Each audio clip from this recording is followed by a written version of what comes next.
to the ground. Underneath the car is fire, golden desire. The car is fire.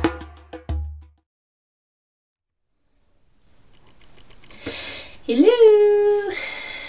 Welcome to Witches of the Moon. I'm Desert Siren, and it's Saturday. Sorry. It's been a rough, long weekend. So we were talking about magical items, buying versus creating, magical items, tools, whatnot. So, I hope I don't repeat some of the stuff you've already heard, but for me, I have mixed feelings about it.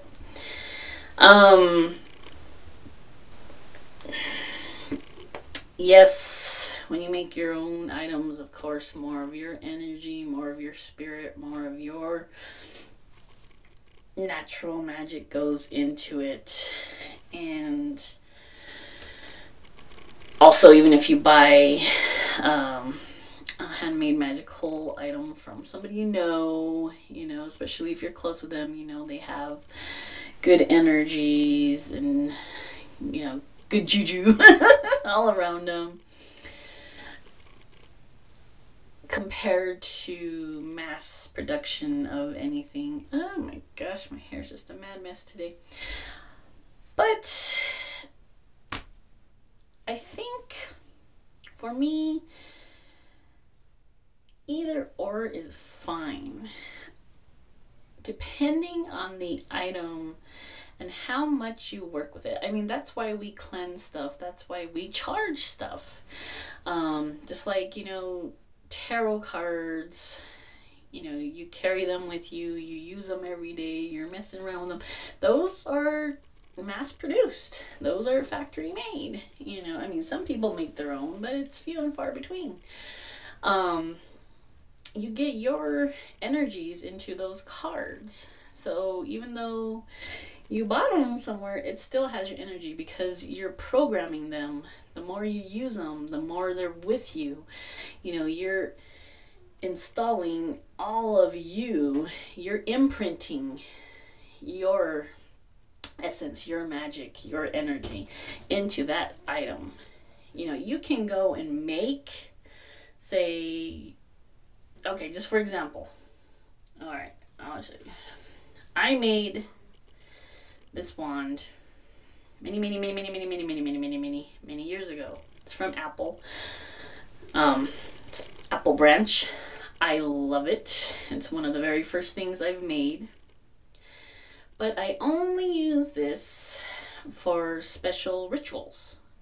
I don't use it a whole lot, But the one I do use, it's not mass produced. It was made by an artist, but I didn't make it. But I use this for everything. I use this every day. So in that aspect, I'm pretty sure, even though I made the other wand, I'm pretty sure this has just as much, probably even more of my energy than the one I made because I use it more. Getting my drift?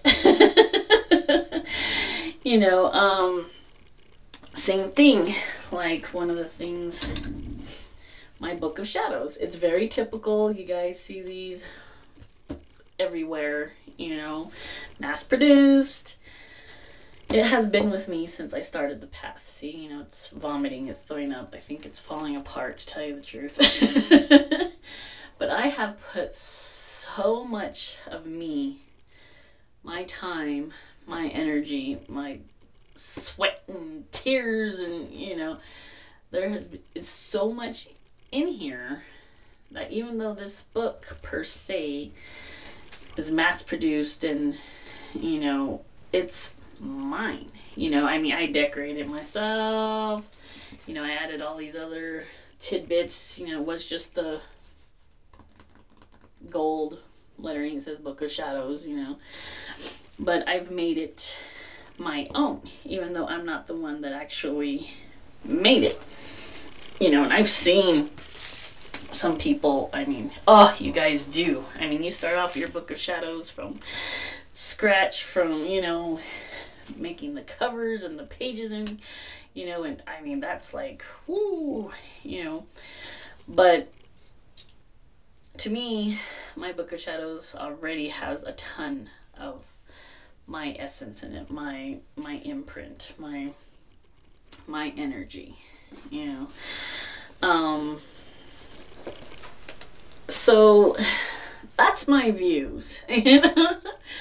I think we should, in this day and age, we should be grateful on all the options that we do have to buy all these wonderful tools. You know, I mean, most places, not all places, you know, have metaphysical / witchy stores. You know, that never was way back when. Same thing with the whole online thing. You know, you go on there, you're going to find a million witchy shops and wholesale shops and spiritual centers and, you know, that sell all these wonderful magical items. And considering, you know, if you think of the trials and history of, you know, women that were accused for witchcraft because they went out and made something that they needed to utilize in the kitchen just for regular kitchen work.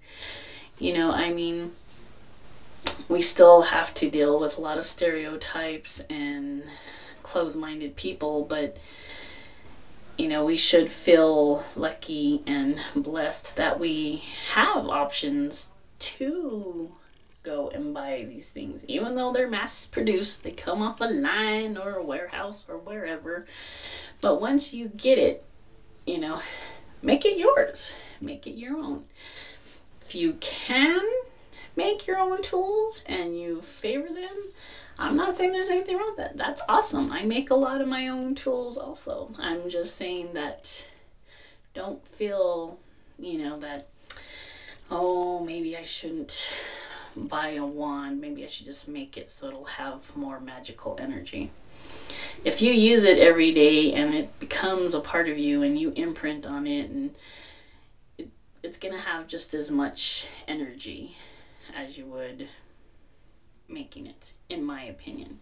You know, if you use it every day. You know, if you buy a tool and you just put it on a shelf and have it for pretty or for looks or whatever, well, that's what it is. It's gonna be like a knick-knack. It's not a magical tool anymore. It's just for show. But if you are using it every day, then it's a tool. Then it becomes yours. You know, like I was talking about, thank you to Amy Webster for giving me the link to the site to make your own oracle cards. So I'm working on that, and I'm taking my time per her advice. But in the meantime, you know, my favorite are my crystal oracles. These cards, like, I've used these cards so much where if I do a reading, I actually feel like if it's a third person, you know, like I talk with these cards, you know, we're like, woo, you know, we're tight, you know. So, you know, and I'm hoping that with the deck that I'm designing on the website that she recommended, you know, I'm hoping that I have that same connection with it once I get that deck. But of course, you know, I use these several times a day, you know. Even some people have asked me before, you know, how do you imprint, or, you know, how do you put your energies in it? And it's kind of like, you know, your favorite piece of jewelry, or, you know, when you make a friend. The more you hang out with it, the more you get to know it. You know, carry it around with you, work with it. Sometimes with oracle cards, I'll even do it like, it's a nervous thing with me. I'll be sitting watching a movie or whatever, and I'll just shuffle them, play with them, you know, look at each of the pictures, you know, getting familiar with them. You do the same thing with pendulums. When I've get a certain pendulum and I'm really drawn to it, whether I buy it or make it, because I make pendulums also. Sometimes I sleep with it in my pillow, you know, so we can connect on a different level, you know. So that's my opinion, you know.